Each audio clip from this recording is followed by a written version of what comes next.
How to Read and Enjoy Bogus History. Mencius Moldbug. February 7, 2008. Unqualified Reservations. Narrated by Skeptical Waves. How to Read and Enjoy Bogus History. I thought it would be fun to take a semi-break this weekend, instead of pontificating in the usual manner, throw in a little more historical reading. Today we will focus on bogus history. As we have realized here at there is no shortage of licentious pseudo-historical nonsense at large in the world today. I use the L word because this history is not just accidentally bad, it exists because it serves a political function. A great way to sharpen your ability to detect and neutralize present bad history is to read past bad history. And period sources are a perfect epistemological sparring partner, because they don't really hit back.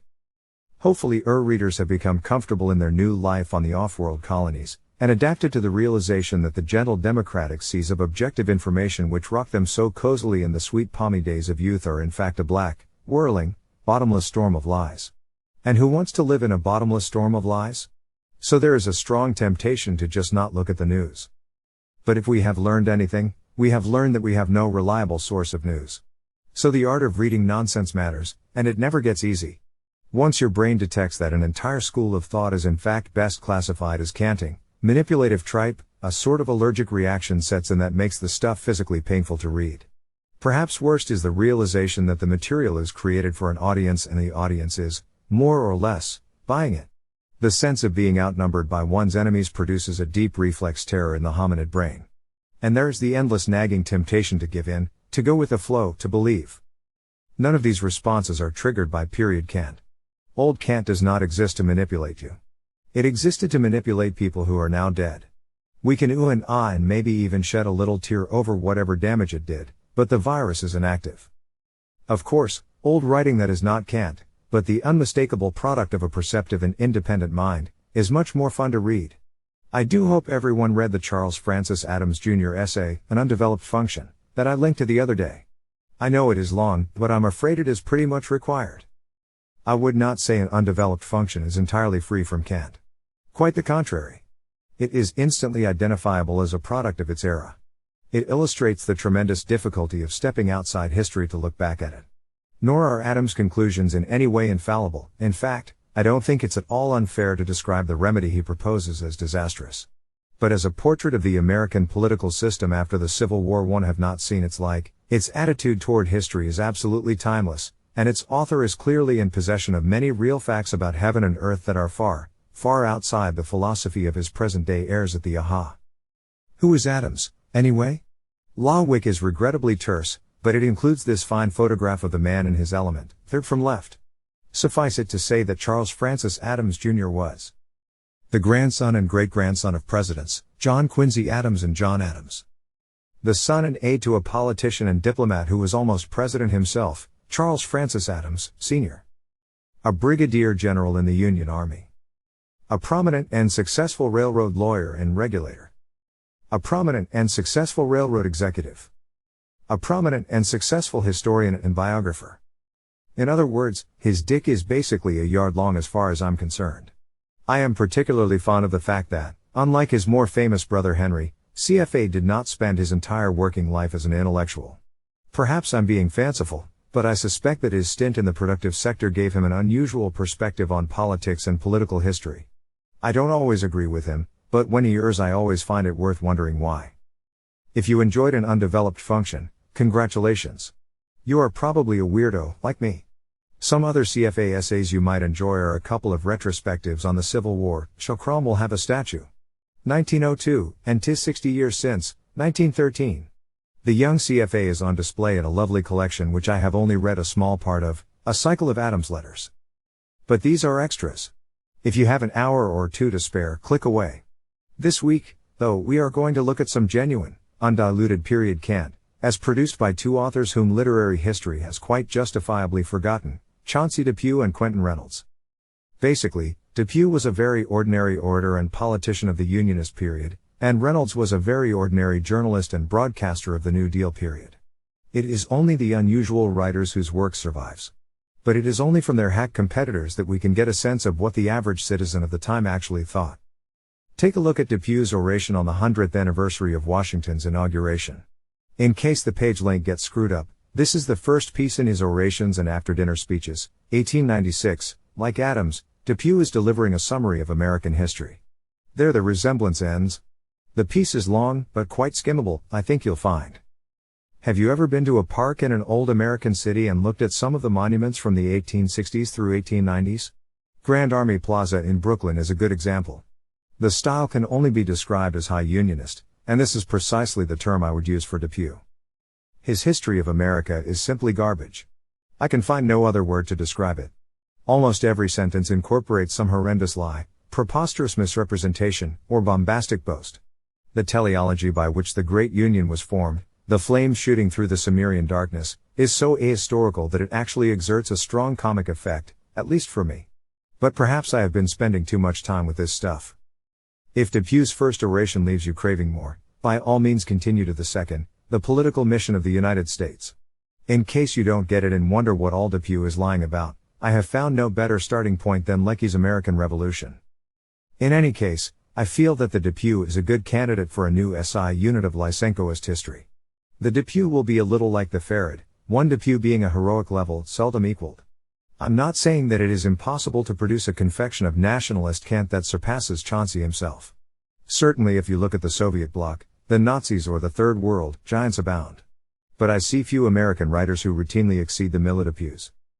The interesting question to ask while reading Depew is, where did this stuff come from? How could people possibly have not only swallowed this brand of guff, but actually fought a war for it? And what exactly is the relationship between Depew and high unionism and the various flavors of nation-worshipping tripe to which our countrymen subscribe today? Now let me type in some Quentin Reynolds. Here is the start of Chapter 6 from his 1944 collection of wartime columns, The Curtain Rises. A lot of this product moved, you can still get it for less than $1, plus wine, tax and tip. Very typical World War II wartime journalism. Note especially the demotic tinge of the writing. So opposite Depew, Reynolds is clearly writing down to a mass market audience. My copy is marked property of US Navy, and I imagine it did its time on some bulkhead or other. Our chapter is entitled Poland Believed Goebbels. Readers unfamiliar with the modern interpretation of the events described herein may consult Lawick. By we, Reynolds means himself and his fellow international correspondents in Moscow. The piece is dated June 1943. Late last April Dr. Goebbels announced on his radio that the bodies of 10,000 Poles had been found buried near Smolensk. He charged that these bodies had been identified as Polish officers listed as missing since the Russian occupation of eastern Poland in 1939. Dr. Goebbels charged that these Poles had been executed by the Red Army and tossed into the graves which the German army had now discovered. When we first heard this, we listened constantly to the German radio because it came to us so clearly, we yawned and switched over to the Rome station. It was, we thought, just another one of the good doctor's bedtime stories. But he hammered away at it again and again. He suggested that the International Red Cross be sent to Smolensk to see for itself. We laughed at that too. To begin with, Russia was not a member of the International Red Cross. Then, too, we knew that any Red Cross commission sent to the occupied territory around Smolensk would see exactly what Goebbels wanted it to see and nothing else. It was an absurd suggestion in line with the Goebbels tactics of the past 4 years. Then we were shocked to see that the Polish government in London was actually taking the story seriously. We heard on the BBC that Vladimir Kot, former professor of law at the University of Krakow, later Polish ambassador to Russia, and now Minister of Information in London, had published a statement by the Polish Minister of War, denouncing the atrocity. This was followed by an official request by the Polish government that the Red Cross be allowed to investigate. There is an old Russian saying, "What's the use of being a Pole if you can't be stupid?" The alacrity with which the Polish government in London so stupidly walked into the Goebbels trap made us wonder if perhaps the proverb didn't have some meaning. Whether the atrocity story were true, and Goebbels never produced proof that it was true, the Poles certainly did everything they could to handle it in the most undiplomatic way possible. The diplomacy of the Poles is as subtle as the path of a Mark V tank through a flower garden. For years the Russian Polish pot has been simmering dangerously, and this incident caused the lid to pop right off. On May 8 we were all called to the Foreign Office and handed a copy of a letter sent to Polish Ambassador Romer by Molotov that afternoon. This marked the end of Russian-Polish diplomatic relations, though there was some doubt at first whether this was a mere suspension of relations or a definite break. The letter was given to us in Russian, and the confusion arose in regard to the wording used. All of the correspondents, translating freely, wrote that diplomatic relations had been broken off by the Soviets. The censors refused to allow this to go through. They insisted that the boys use the word suspended. They pointed to the word in Molotov's letter. The word was pririvet, which, by dictionary definition, means to suspend. The word porvyat, to break, was not used, the censors insisted. However, it all came to the same thing. Alexander Worth, Marjorie Shaw, Ralph Parker and 2 or 3 others who knew the Polish ambassador well hurried to his embassy. Ambassador Romer has been a charming, well-liked member of the diplomatic corps. Romer is the ideal diplomat, a great rarity in a Pole. He is smooth, tactful, and he has the knack of seeing the other man's viewpoint. Even that night he never lost his temper. He was sad at having to leave. He regretted the whole incident exceedingly, but he emphasized the courteous treatment he had always received from the Soviet officials. He would leave in the morning, he said. He would not comment on the attitude the government in London had taken, but he told Alexander Worth that he did not for a moment believe the Dr. Goebbels story of the 10,000 dead Polish officers. Worth and the others hurried to send the story, but the censors refused to allow them to quote Romer. "We do not have diplomatic relations between Russia and Poland at the moment," Palgunov explained, "therefore Romer is not an ambassador. He is merely a private citizen and you cannot quote him." That was, I regret to say, typical of the petty bureaucracy we were exposed to from Palgunov and his censors. The quote from Romer would have helped Russia enormously. But unfortunately, and despite what so many Americans think, the Russians are the worst propagandists in the world. They sometimes seem to go out of their way to show themselves in an unfavorable light. Anyhow, Romer left the country. Clark Kerr and Stanley went to the railroad station to see him off. Stanley gave Romer a carton of American cigarettes as a going-away party, while Clark Kerr gave him a bottle of scotch. The open rupture between the two countries is only the culmination of an underground diplomatic war that has been waging since the end of the First War. It is pretty difficult to bring their fundamental differences into the open because they have been so befogged by petty quarrels. If you look at their struggle objectively and realistically, the whole conflict boils down to power politics. It is a conflict between a first-rate power determined and able to wield overwhelming force, and a second-rate state trying to perform a first-rate role with the aid of coalitions. Poland was afraid of Germany because the leaders of Germany were, for the most part, Prussians, and the Prussians have traditionally hated Poland. When Hitler came into power, Poland felt new hopes that she might get along with Germany. Hitler was an Austrian by origin, Göring a Bavarian, Goebbels a Rhinelander, and Hess came from a German family which had settled in Egypt. Poland was sure that these men would not be imbued with the anti-Polish feeling of the Prussians who had hitherto ruled Germany. Joseph Lipski was the Polish ambassador to Germany then, 1934, and the Germans wooed him with soft words. In the Polish White Book, a collection of all official documents and agreements concerning Polish-German and Polish-Russian relations, Ambassador Lipski writes to his boss, Foreign Minister Beck, "Hitler said to me, the theory of hereditary German-Polish enmity is very unsound. In the history of our two countries there have been periods of cooperation against the mutual danger threatening from the East. Russia had recently made great progress with her military preparations. The moment may come when both our countries might be compelled to defend ourselves against aggression from the East." Hitler told Lipski that in his opinion the policy of former German governments, especially the Reichswehr, which had wished to unite with Russia against Poland, was unsound. He knew Bolshevism well, the Chancellor added, he had fought it from the very beginning, and he recalled his struggle against communism in Bavaria. Lipski apparently fell hard for Hitler. Joseph Beck, always a hater of communism, too, listened to Hitler and fell into a poppy-like dream induced by the opium of his words. Then came the Polish-German Declaration of January 29, 1934. It was a beautiful document of less than 300 words, but what pretty words of neighborly love they were. Such phrases as, "The maintenance of a lasting peace between the two nations is an essential prerequisite for the general peace of Europe," abound in their declaration.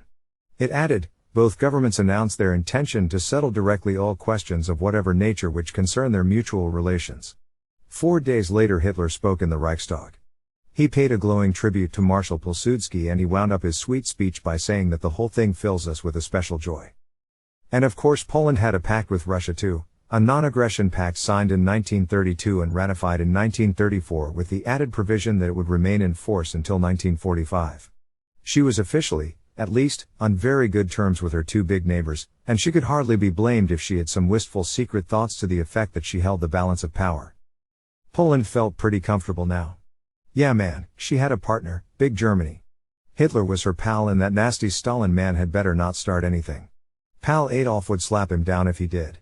Meanwhile, pal Adolf was bringing in German-born residents of Poland and showing them how to shoot little guns, how to undermine Polish authority, how to sabotage, how to organize a strong minority so that when the time came it could handle a large unorganized majority.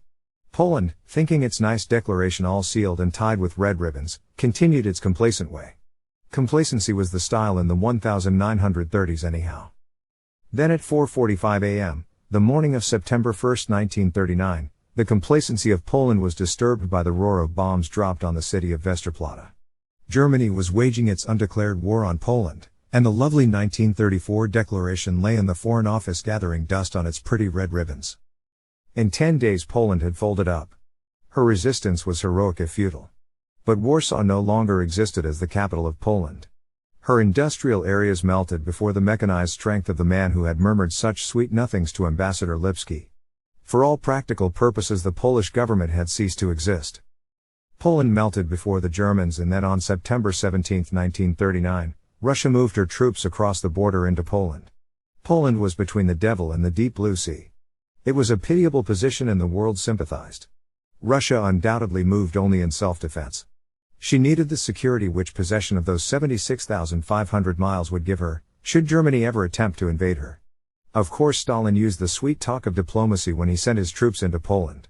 He said, "The Soviet government further cannot view with indifference the fact that the kindred Ukrainian and White Russian people who live on Polish territory and who are at the mercy of fate, are left defenseless."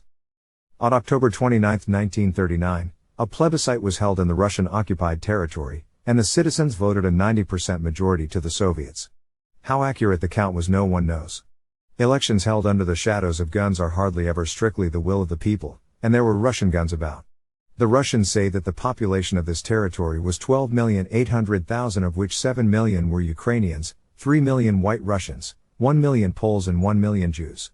Correspondents in Moscow think those figures are reasonably accurate. I have heard the same figures given in London.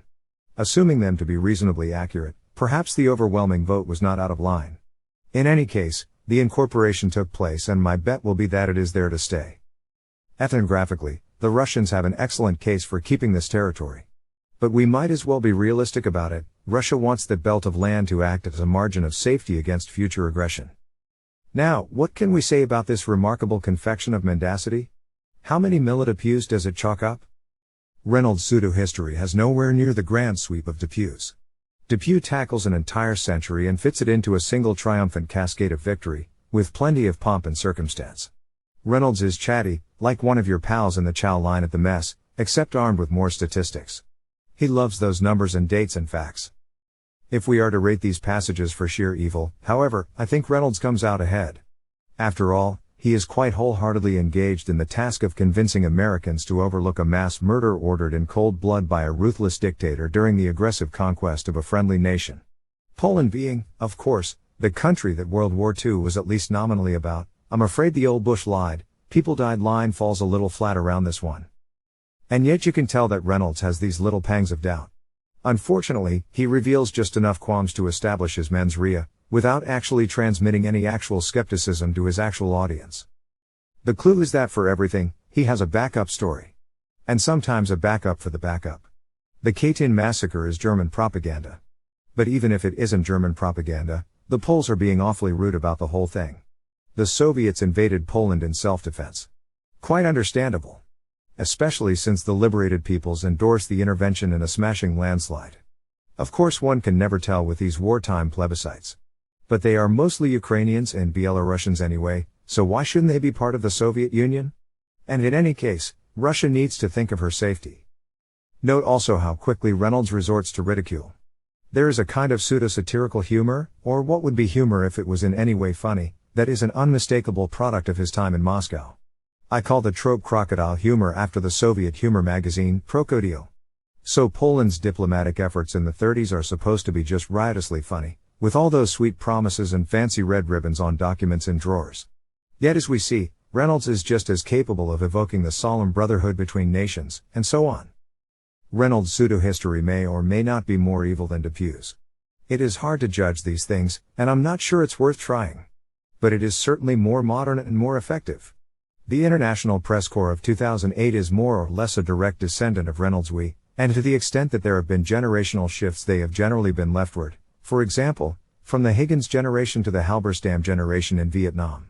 And I don't think there is a journalistic trope in Reynolds that you don't see constantly in the papers today, though certainly many new tricks have been added to the book. Speaking of Nam, here is a fun exercise for the reader, a neoconservative history of the Vietnam War in a single op-ed, courtesy of notorious neocon historian Arthur Herman. Is Herman trying to inform you, or trying to mislead you? We can assume that, like Reynolds, Herman at least has his numbers straight. But what facts has he left out? If Herman's little essay was the only thing you knew about the American war in Vietnam, and you trusted it completely, what else do you think you ought to know that you don't? I've said very little about Vietnam on this blog. I'm curious as to what people think.